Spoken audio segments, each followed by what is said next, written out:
Hello gang, good morning. Welcome back to another video. Nama aku Kicok. Seperti biasa aku bawakan korang aku punya adventure travel around Asia. So sekarang ni masih musim PKP, Perintah Kawalan Pergerakan sebab COVID-19. So kita tak banyak keluar negara, tak boleh keluar negara. So sekarang ni aku banyak hiking dekat area-area Johor lah. Sebab aku pun duduk Johor, dekat dengan Johor.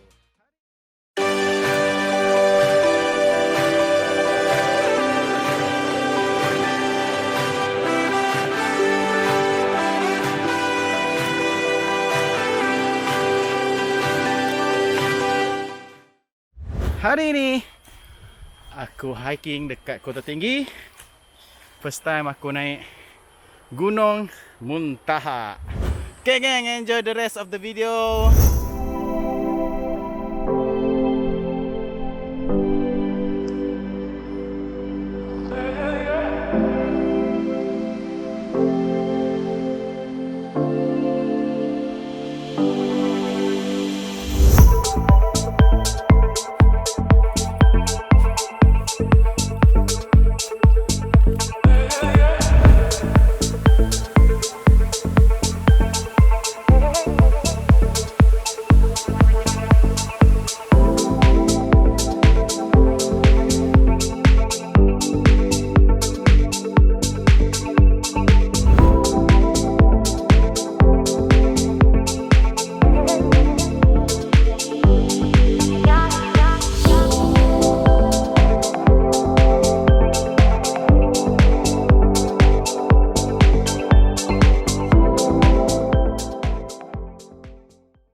So hari ni aku ada satu topik yang agak menarik untuk aku bahaskan, iaitu trekking ataupun hiking bersama anak kecil.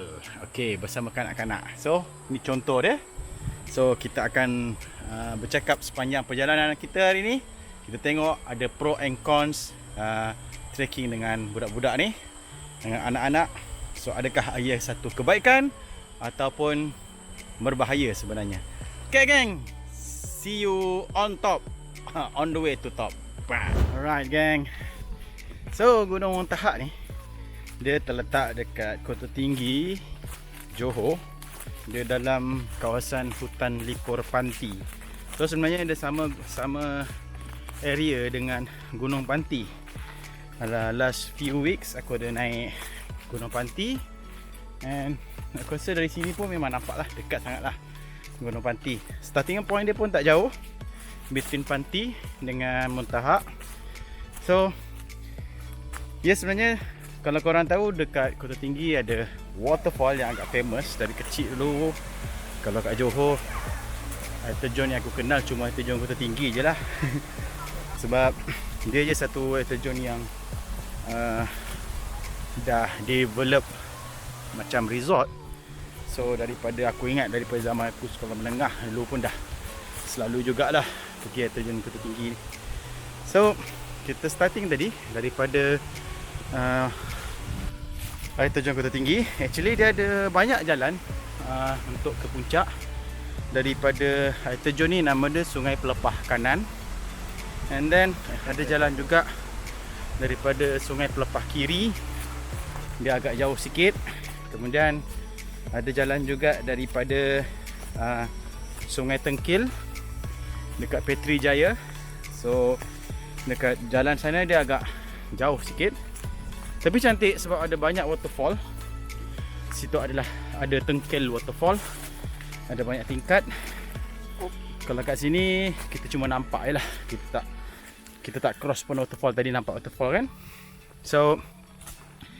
So dia, ini adalah jalan yang paling dekat lah untuk ke puncak, lebih kurang 10 km. Trekking time about 8 jam naik and turun. Alright, quite steep awal-awal ni naik bukit ni. Boleh tahan dia punya steepness. Alright.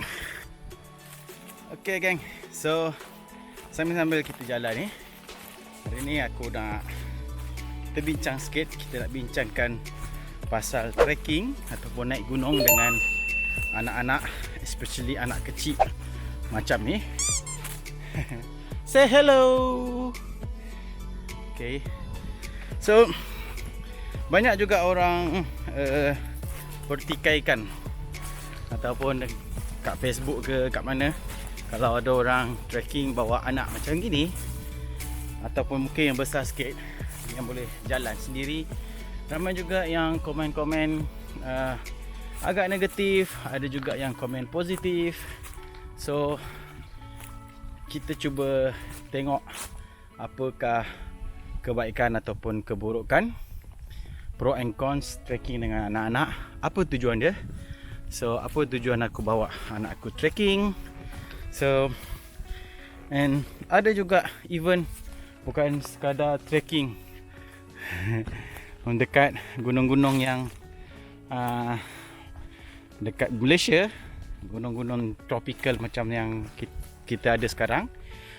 Malah ada yang bawa anak trekking dekat Himalaya, dekat high altitude, quite high altitude, about 3000 meter. So and ada juga yang bawa anak-anak trekking dekat Gunung Kinabalu.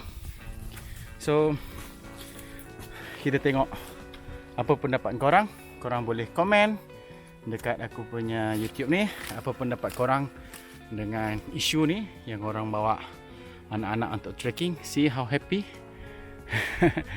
the man untuk bawa anak-anak trekking dekat gunung especially. Right. So actually aku sendiri selalu jugalah bawa anak-anakku trekking dekat Malaysia. Tak pernah lagi aku bawa anak-anakku trekking kat luar negara lah. So daripada anak aku satu, daripada anak aku yang paling sulung, aku rasa aku start bawa dia orang trekking daripada umur setahun, dokong macam ini. So Hadijah ni kira dah 3 tahun.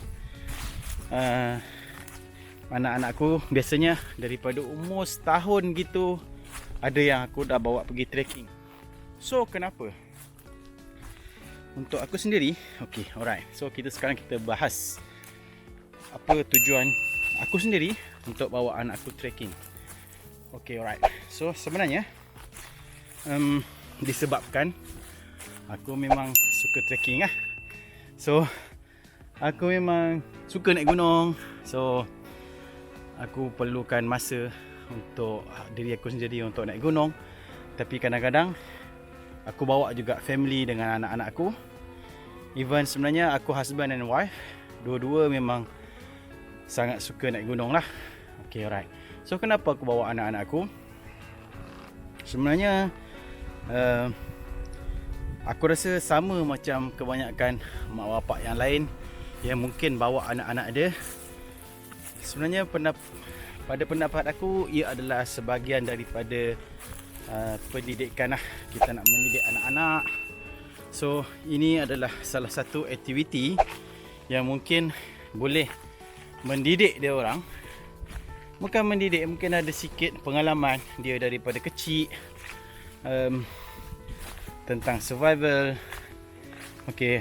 Dan orang, bila kita cakap macam tu, orang akan pertikaikan juga. Kenapa kecil sangat? Terlalu kecil untuk kita bawa untuk mendapat such education. Sebenarnya bukanlah mendidik tu maksudnya mendidik, tapi untuk aku sendiri, pada pendapat aku bawa dia orang pergi trekking sejak daripada kecil cuma sebagai satu pendedahan lah.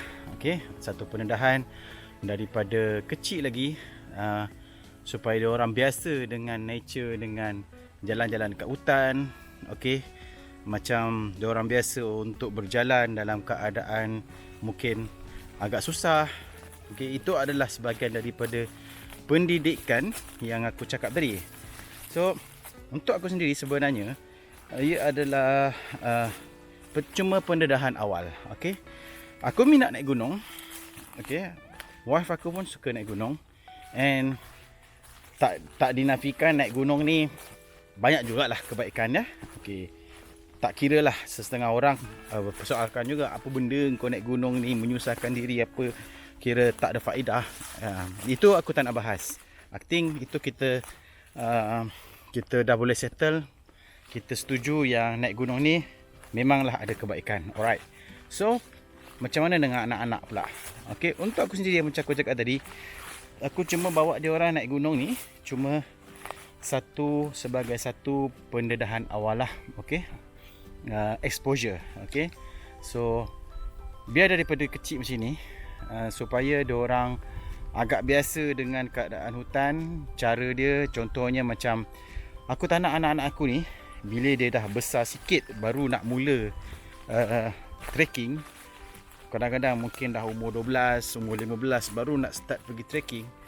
Kebanyakan diorang ni dah macam geli lah, alah tak selesa lah, nak kencing susah, nak jalan susah, jalan kotor sikit, kasut kotor sikit susah kan. So kena pacat pun takut. So itu maksud aku, biar daripada kecil macam ni, okay, anak aku dah tidur. Biar daripada kecil macam ni, at least dia dah biasa ada pendedahan awal. And then by time umur dia dah meningkat, okay, umur dia dah belas, masa tu dia dah boleh pilih lah, adakah dia suka untuk trekking, naik gunung macam ni. Kalau dia suka, maknanya dia mudah lah, dia dah biasa daripada kecil. And then kalau dia tak suka, dia tak minat, mungkin dia ada minat yang lain, okay, itu terpulang dekat dia. Cuma daripada aku sendiri sebagai mak bapak yang suka hiking, aku dah berikan sikit pendedahan awal. And then selepas tu aku serahkan kepada diorang punya minat sendiri, kecenderungan masing-masing.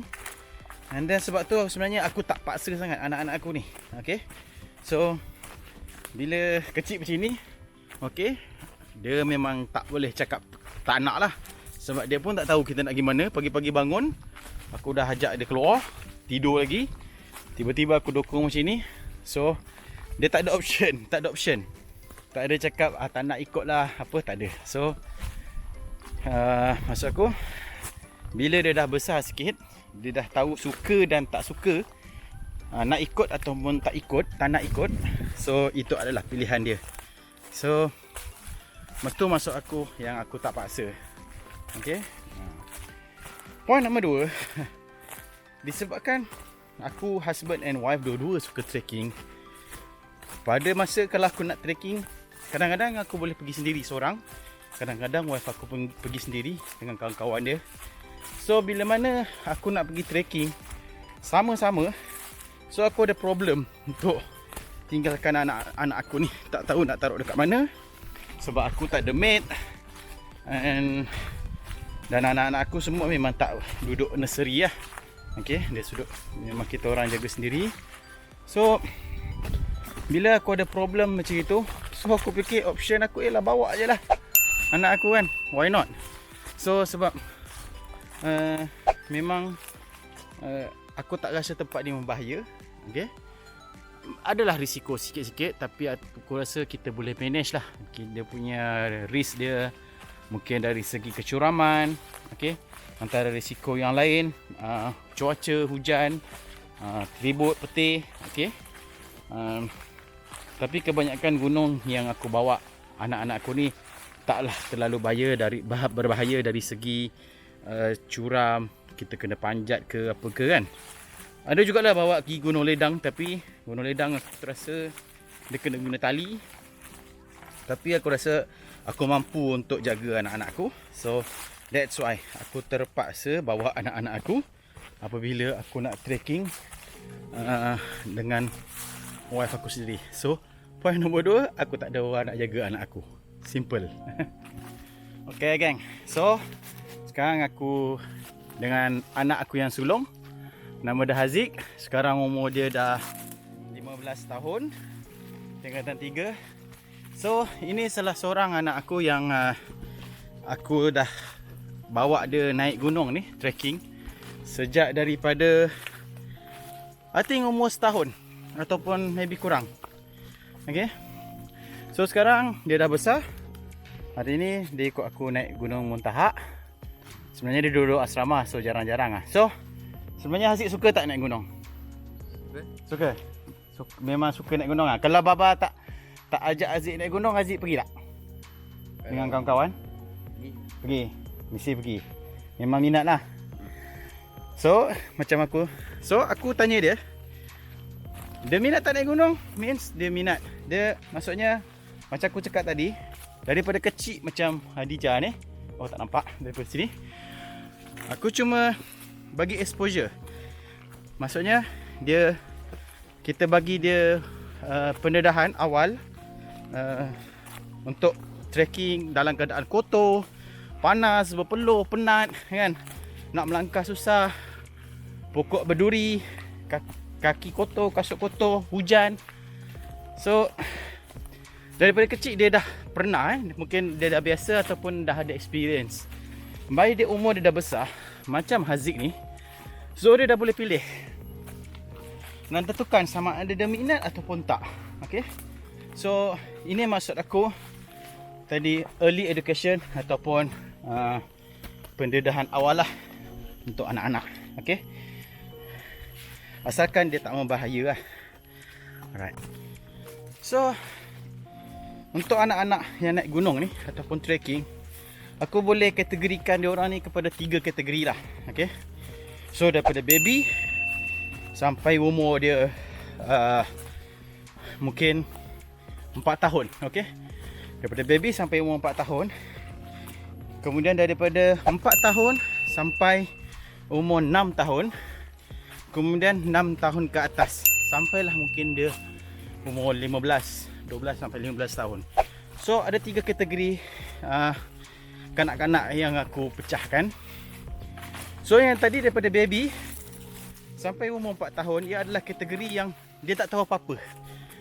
Okay, dia tak boleh cakap tak boleh, dia tak boleh cakap dia suka, dia tak boleh dia cakap dia tak suka, dia terpaksa ikut kalau kita bawa dia. Okay, mak bapak bawa dia. So dalam kategori ni sama ada dia minat ataupun tak minat, itu dia terpaksa ikut. Okay, ini termasuk dalam aku cakap tadi pendedahan awal lah. Kemudian daripada umur 4 tahun sampai 6 tahun, dia dah boleh pilih. Dia dah boleh cakap malas, dia dah boleh cakap berbahaya. Dan ini dia tahu berbahaya ke tak lah. Yang tadi kecil tadi dia tak tahu. So dia dah boleh tahu. And actually dia dah tahu untuk little bit survive sendiri. Dah boleh melangkah sendiri. Kita biar, tak perlu nak ajar nak melangkah, nak pijak kat mana. Okay. So ini adalah kategori kedua. Kategori ketiga tadi, yang daripada umur 6 tahun sampai mungkin 15 tahun, ini adalah kategori yang dia dah boleh pilih dia punya minat dia. Okay, adakah dia berbahaya, adakah dia suka ataupun tak aktiviti ni.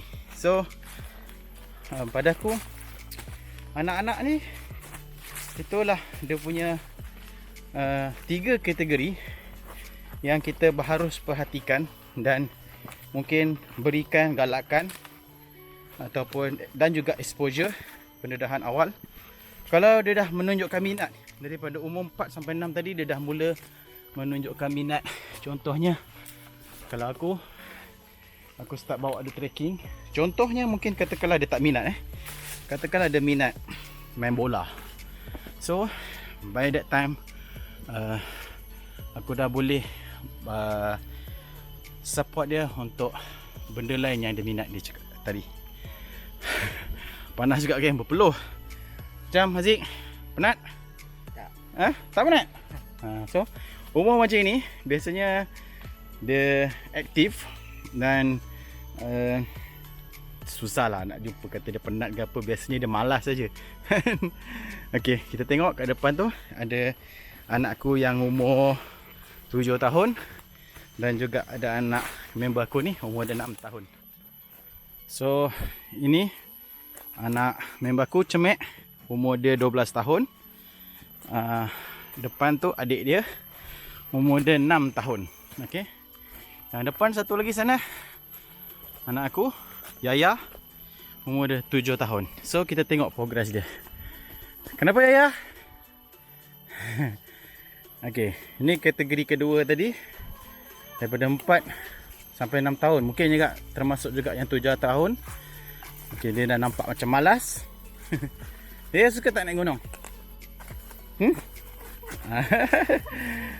Macam tak suka. Okey. Okey, dia tak apa.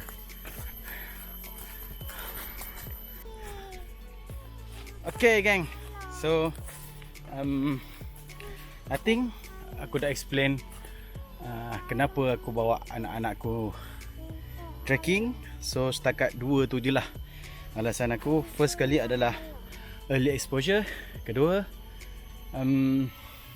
aku tak ada tempat untuk tinggalkan anak-anak aku. Time macam ni lah kalau aku nak trekking dengan family lah, dengan wife sekali.